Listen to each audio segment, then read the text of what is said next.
गेल्या 2 आठवड्यापेक्षा जास्त दिवसांपासून पावसाने दडी मारलेली आहे आणि त्याचा परिणाम जो आहे तो थेट पिकांवर होताना पाहायला मिळते आहे। आपण जर या ठिकाणी बघितलं तर तूर असो किंवा सोयाबीन असो किंवा मग कापूस असो, या पिकांवर त्याचा परिणाम जो आहे तो होताना दिसून येत आहे।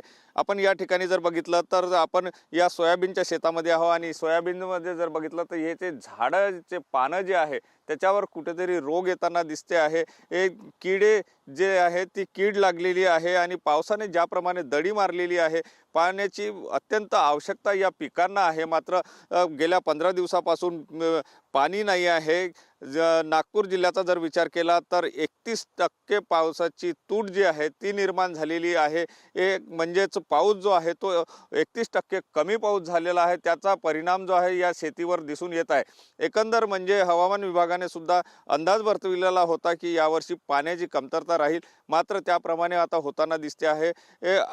ऑगस्ट महिना जो आहे तो ऑगस्ट महिन्यामध्ये चांगला पावसाचा अंदाज असतो, मात्र यावर्षी ऑगस्ट महिन्यामध्ये मोठ्या प्रमाणात पावसाने दडी मारली, त्याचे परिणाम जे आहे ते या शेती पिकांवर होताना दिसते आहे। कापूस असो, सोयाबीन असो किंवा तूर असो, या पिकांना आता पाण्याची नितांत गरज आहे। आणखी काही दिवस जर पाऊस आला नाही तर पिकं सुकायला लागतील, अशा प्रकारची एक परिस्थिती निर्माण झाली। त्यामुळे शेतकऱ्यांना आता आपला पर्याय जो आहे तो शोधावा लागणार असल्याचं सुद्धा दिसून येते। मात्र शेतकऱ्यांची अपेक्षा आहे की पाऊस जो आहे तो आला पाहिजे, त्या पावसाची प्रतीक्षा शेतकरी करताना दिसून येत आहे। कॅमेरामन सचिन सयामसह सुनील ढगे, TV9 मराठी, नागपूर।